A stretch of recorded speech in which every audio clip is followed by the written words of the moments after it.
Thank you very much. Please, thank you very much. Before we begin, I want to provide a brief report on the unprecedented success our country has been witnessing in recent weeks. Since even before the election, we've been making extraordinary progress. The American people gave us a clear mandate to save our country, and we won all 7 swing states by large margins, historic. Very importantly, we won the popular vote by millions and millions of votes. Also, all 50 states, as you know, shifted toward the Republican Party, and that's never happened before. All 50, every single one of them. In our first week in office, we set records, taking over 350 executive actions. That's not been done before. And it has reportedly been the single most effective opening week of any presidency in history. And we want to keep it that way. We want to keep it going.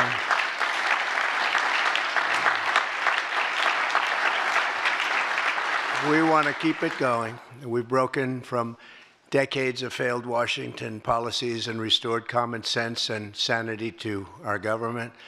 We've unleashed American energy, and we've already achieved record low illegal immigration. As you see, there's nobody trying to get in. And that's what we've been waiting for a long time, and gotten woke ideologies out of our government and out of our military. The water has now begun flowing in California as we continue to increase the flow in coming days. Nobody's seen anything like that. And I've also taken strong action to regain control of the Washington bureaucracy. Just for clarification purposes, because it was incorrectly reported yesterday, we have informed the federal workforce, which they've looked to do for many years, that if they're working for the federal government, they must show up to the office on time and on schedule. We don't want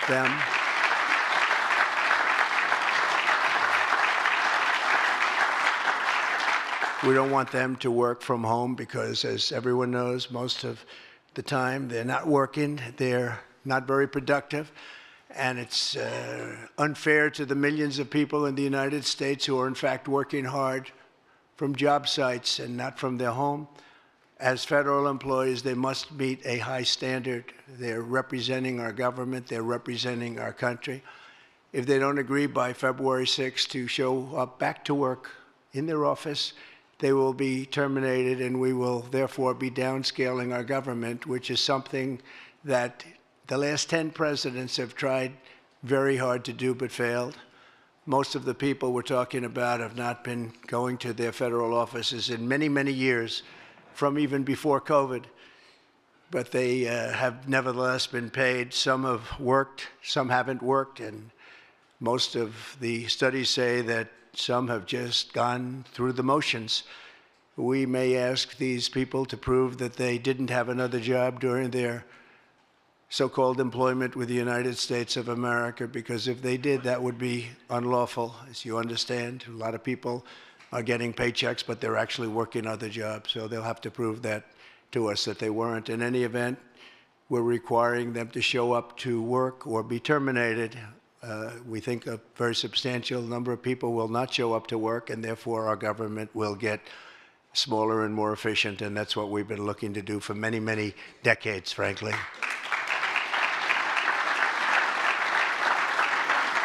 Thank you. In addition, there was a short-term pause or funding freeze on certain discretionary spending payments, such as government grants, only for us to quickly look at the scams, dishonesty, waste, and abuse that's taken place in our government for too long. As was explicitly stated, this in no way affected Social Security, Medicare, Medicaid, or other entitlements that Americans depend on. I've made abundantly clear from the very first day that I ran from office. That was a long time ago now. That's 2015. If you think about it, I announced in 2015, and we won in 2016. We did very well in 2020, but we did really well just recently. And I'm restating right now to correct any confusion that the media has purposely and somehow, for whatever reason, created Social Security, Medicare, Medicaid have not been affected by any action we're taking in any way, shape, or form. We are merely looking at parts of the big bureaucracy where there has been tremendous waste and fraud and abuse. In that process, we identified and stopped $50 million being sent to Gaza to buy condoms for Hamas. 50 million. And you know what's happened to them? They've used them as a method of making bombs. How about that?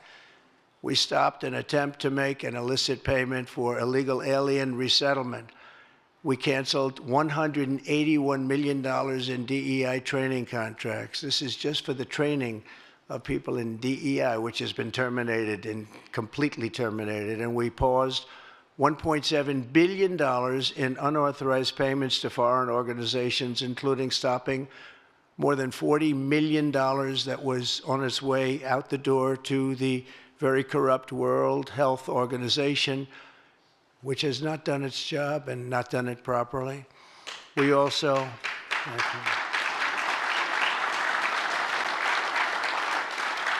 blocked $45 million for diversity scholarships in Burma. 45, that's a lot of money for diversity scholarships in Burma. You can imagine where that money went.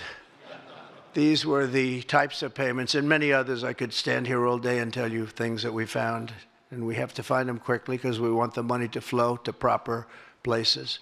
But these were the payments and types of payments affected by the temporary freeze, and the American people strongly support these efforts. I talked about it during the campaign, and they voted for us in record numbers. Every single day, we're now putting America first and fighting to get the most out of every single tax dollar for our great citizens. We've gathered this afternoon to take another historic action. However, in a few moments, the Laken Riley Act will become the very first bill that I proudly sign into law as the 47th President of the United States.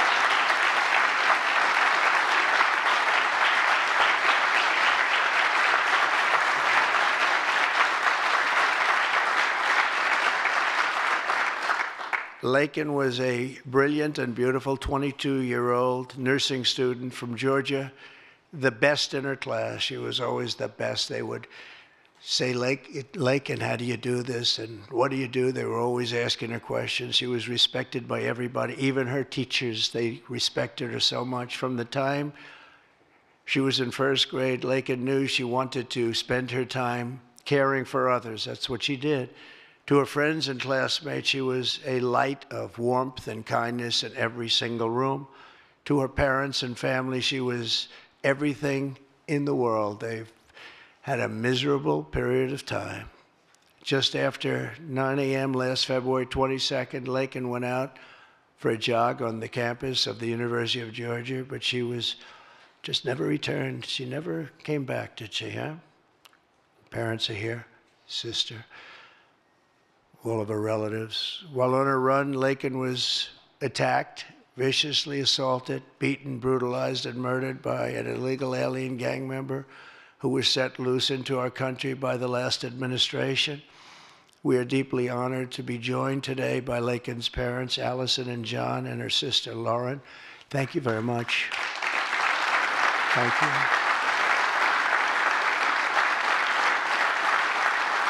So sad.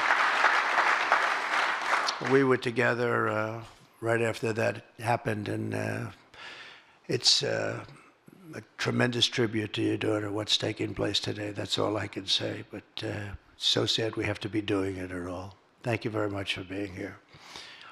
To Laken's family, we will keep Laken's memory alive in our hearts forever, everyone's hearts.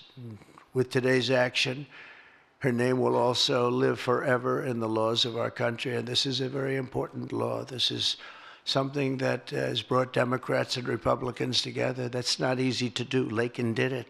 Laken did it.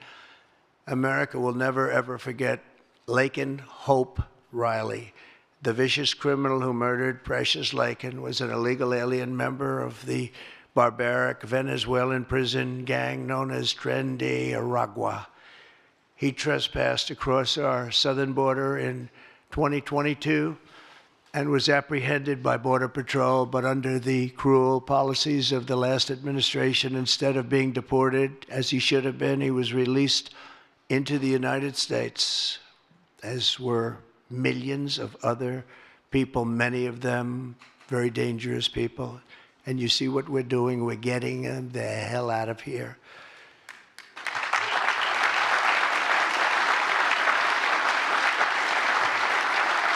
He was soon arrested again in New York City on charges of endangering a child, but because of New York City's deadly sanctuary policies, as we have in California and many other places, which we're going to end them, he was released again to reoffend. The Biden administration then provided this illegal alien criminal with a free, taxpayer-funded flight from New York to Georgia, where he was arrested yet again, constantly, this time for stealing from a Walmart along with his gang member brother, who was a bad one. Only after being released a third time by the U.S. law enforcement did this cold-blooded criminal go out in that fateful morning hunting for women on whom to prey. That's what he did. He hunted. It was like a hunter. I'm going to show him who the hunter is. This horrific atrocity should never have been allowed to happen. And as president, I'm fighting every single day to ensure that such a tragedy never happens again. We don't want this to happen.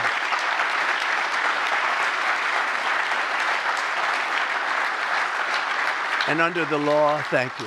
Under the law I'm signing today, the Department of Homeland Security will be required to detain all illegal aliens who have been arrested for theft, burglary, larceny, shoplifting, assaulting a police officer, murder, or any crime that results in death or serious injury. In addition, for the first time ever, this act gives state governments the ability to sue the federal government for immediate injunctive relief if any future administration ever again refuses to enforce the immigration laws of the United States, like happened for 4 long years.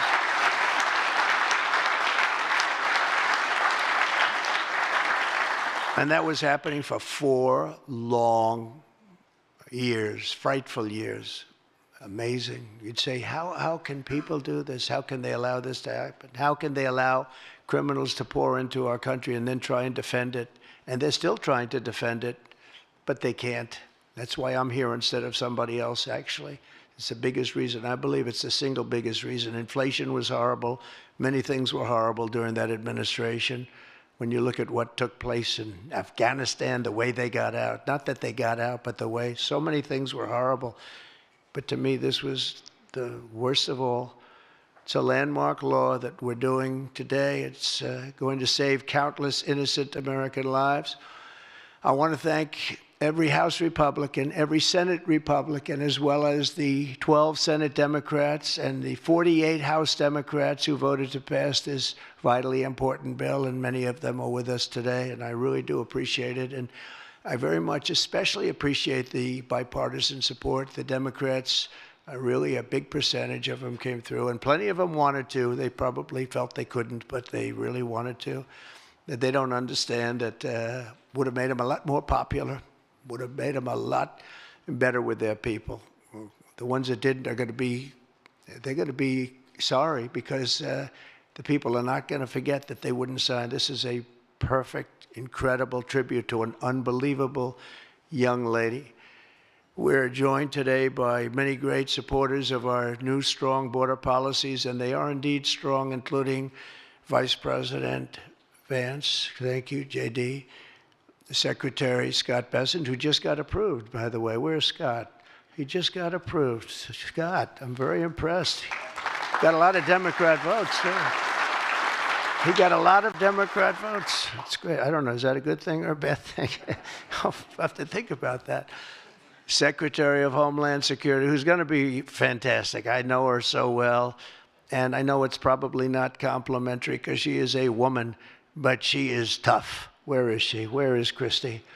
Christy, great. Stand up, please. You have such an important job to do.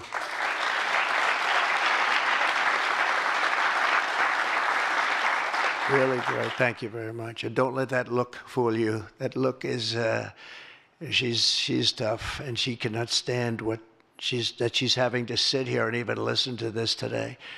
Another one who's done a job like nobody that I've seen in a long time, Tom Homan. He's my friend, but he is something special.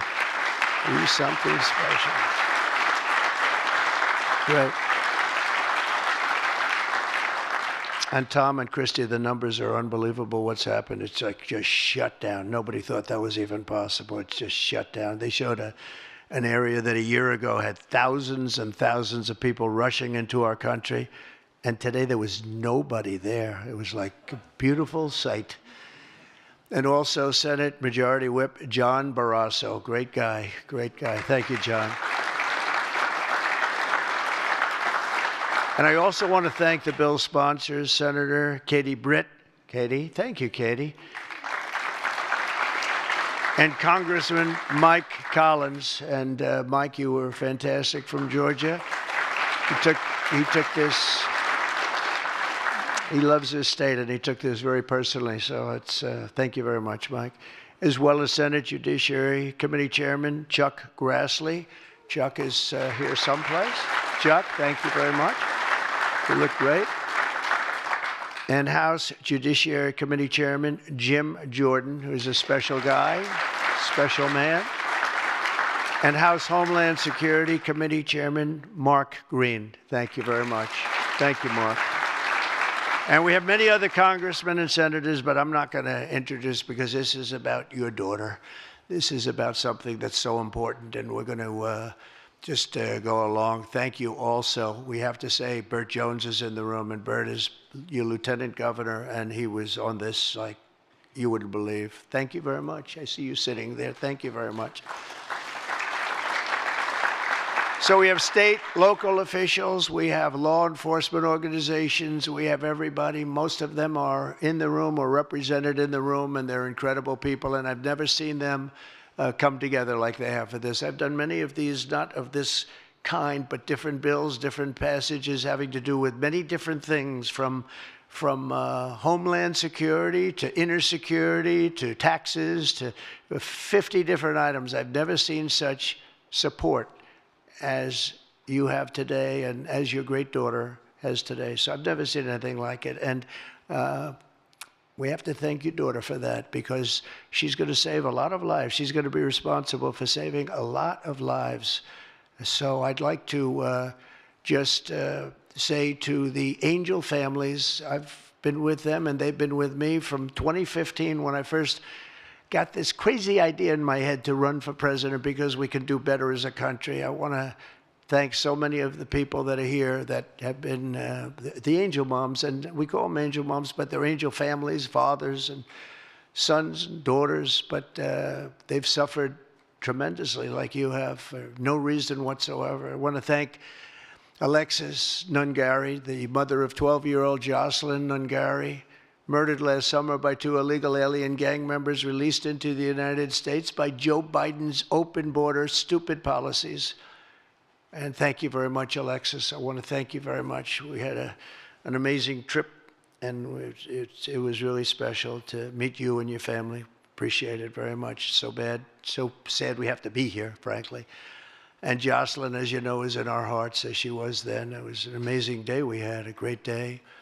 But it was a day of celebration of somebody that unfortunately won't be with us. But she is with us now, you know that. Here also is Patty Morin, the mother of Rachel Morin, killed 2 years ago by an illegal alien who was let into our country by the last administration's ridiculous, weak policies. Open border, can you imagine? When I heard open border, I said, oh, that's terrible. They're going to release their prisons all over the world. They're going to release their prisons into our country. That's exactly what happened. Patty is joined by Rachel's brother, Michael, Rachel's daughter, Clementine, and sister-in-law, Shannon. Thank you all for being here. We appreciate it very much. Thank you very much. Thank you. With us as well is the loving family of Kayla Hamilton, a 20-year-old girl murdered in July 2022 by the MS-13 illegal alien gang member who is violent, vicious, and they knew it, and they didn't do anything about it. And I want to thank you to Kayla's mother, Tammy, and her grandmother, Kathy, and her stepfather, Jeremiah, very much. And finally, I want to thank others who have also suffered this horrible scourge that goes on with young people being killed, and other people too, but young people, largely young people being killed. Thank you to Scott Root, the father of Sarah Root, killed at 21 years of age. Think of that, 21, by an illegal alien. Shouldn't have been in our country, would have never been in our country if we were here. What a sad thing. To each of these angel families, we love you and we stand in awe of your courage and your strength. It's the toughest thing anybody has to go through. Many of the angel families here today were betrayed by the last administration and with its heartless and foolish and really very, very arrogant and very, very dumb policies. Policies that aren't even believable when you talk about common sense. I say we're the party of common sense, but the Democrats also, they have plenty of common sense, and that's why so many are here today and so many supported what we're doing. The very government that was supposed to protect their daughters instead opened our borders and transported the world's most dangerous criminals straight into their communities. They came from prisons and jails and insane asylums and mental institutions from all over the world, not just South America. People think South America. They come from all over the world. They come from every continent. And they came here by plane, and they were loaded onto buses, and they were driven right up to our border, and they drove right through the border, and nobody even said a word to them. And in those buses and those cars and those trucks were some of the meanest criminals anywhere in the world. As of last September, 425,000 illegal alien criminals were roaming free, including 13,099 convicted illegal alien murderers, of which about almost 50% killed more than one person, and they were roaming all over the country in our farms, in our cities. Under the Trump administration, we're moving with urgency and speed to get these vicious and violent criminals the hell out of our country and to restore law and order to our suburbs, our cities, and our towns. And we're going to do it with Tom and with Christy and with all of the people that are working so hard on this. This week, compared to a comparable time a year ago, think of this, the number of illegal border crossers has already fallen by more than 100%. And because the election was coming, they started getting a little bit tougher on the border. They tried to follow our policies, and they did much better, but it still was horrible. The numbers were still horrible, so that's 100% over those. They only did it because of the election, so they knew what they were doing was wrong. And those who do cross the border, and you're seeing that every time, all you have to do is turn on your television set or pick up a newspaper, or read any form of new media, because we have a lot of new media today, fortunately, that's letting the word get out. But they're watching these people be captured and removed from our country. ICE arrests have risen by 15 times in just a short period. And over the past 8 days, the heroes of ICE and Border Patrol, we can never forget Border Patrol. Those people, I've gotten to know so many of them. Our border czar, as you remember, never went to the border and never made a phone call. She was the border czar. She never made one phone call. They went to the heads of the border. They went to the heads of ICE. Did you ever get a call? No. And she admitted she never made one call, but she was the border czar. And that's exactly what our border was all about. The heroes of ICE have arrested thousands and thousands of illegal alien criminals, including hundreds of gang members, traffickers, child predators, terrorists, and murderers. For the first time in history, we're loading dangerous and illegal aliens into military aircraft and flying them back to the places from which they came. You probably read about Colombia 2 days ago. They said, no, we're not taking them. I said, we're going to take them. You're going to take them. You're going to like it, too. You're going to take them.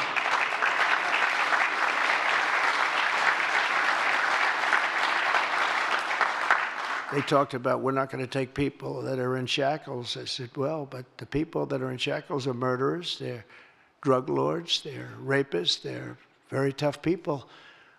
They make our criminals look like very nice people. That's about the only thing that comes out of this. And I say, could you imagine you're a pilot on the plane and you have your co-pilot and you're sitting there and you have 150 people, no shackles, and they like to murder people? This would not be a good flight.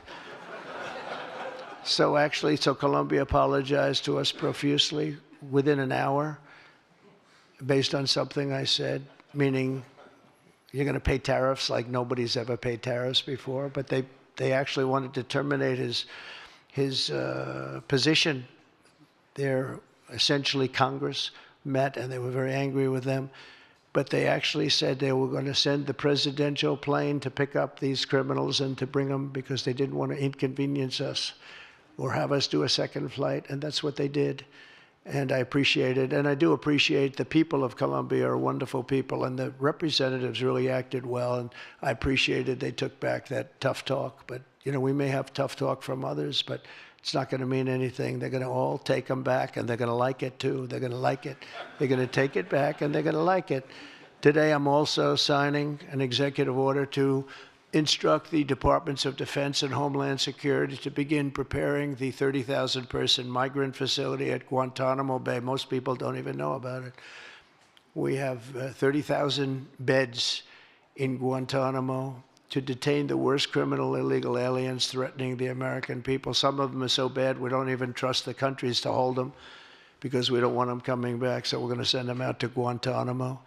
This will double our capacity immediately, right? And tough. That's a tough place to get out of. Today's signings bring us one step closer to eradicating the scourge of migrant crime in our communities once and for all.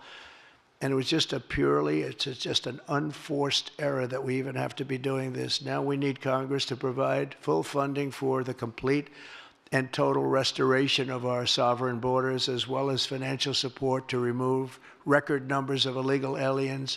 And these are illegal alien killers, criminals at levels that nobody's ever seen before.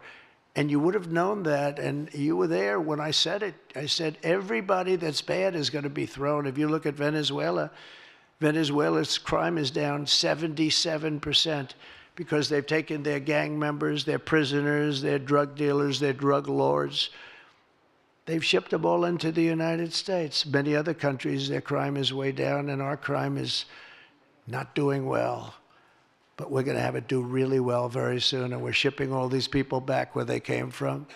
And now, before I sign the Laken Riley Act into law, I would like to ask Laken's really incredible mother, who I've gotten to know. A very sad day I got to know her. But this is an amazing tribute to an amazing young person. And if you could come up, Allison, and say a few words, that would be great. Thank you very much.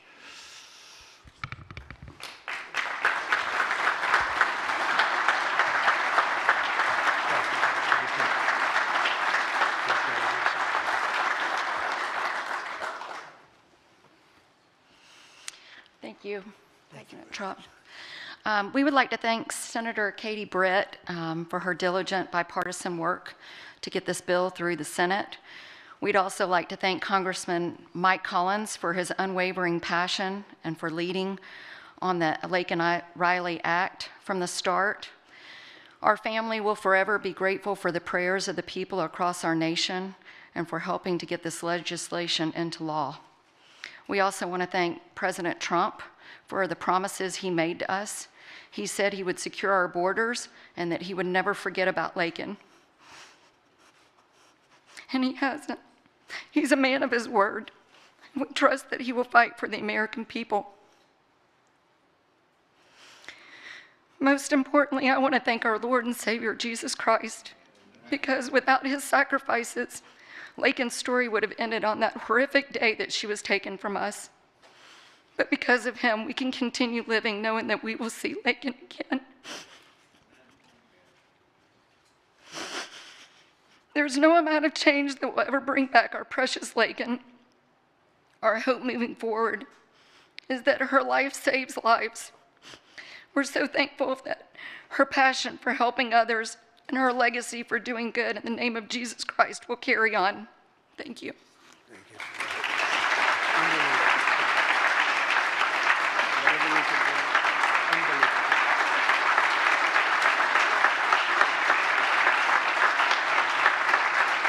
Come on, why don't you stand right behind me?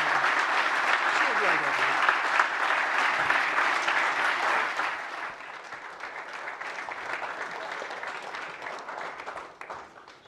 Thank you. We're going to sign this in honor of Laken Riley. Come on up here, some of the people that we love that have been so instrumental. Okay?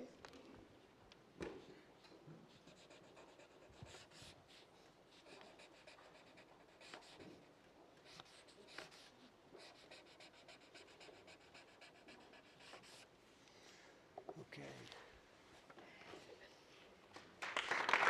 Honorable.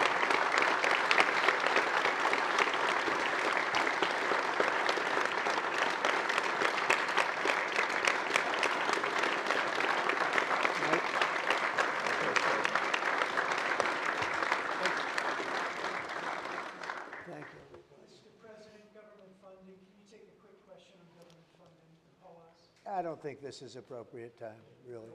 I respect that, but I don't think it's appropriate. I can just tell you government is doing very well, and we're cutting way back, but this is not the appropriate time. Thank you. Okay.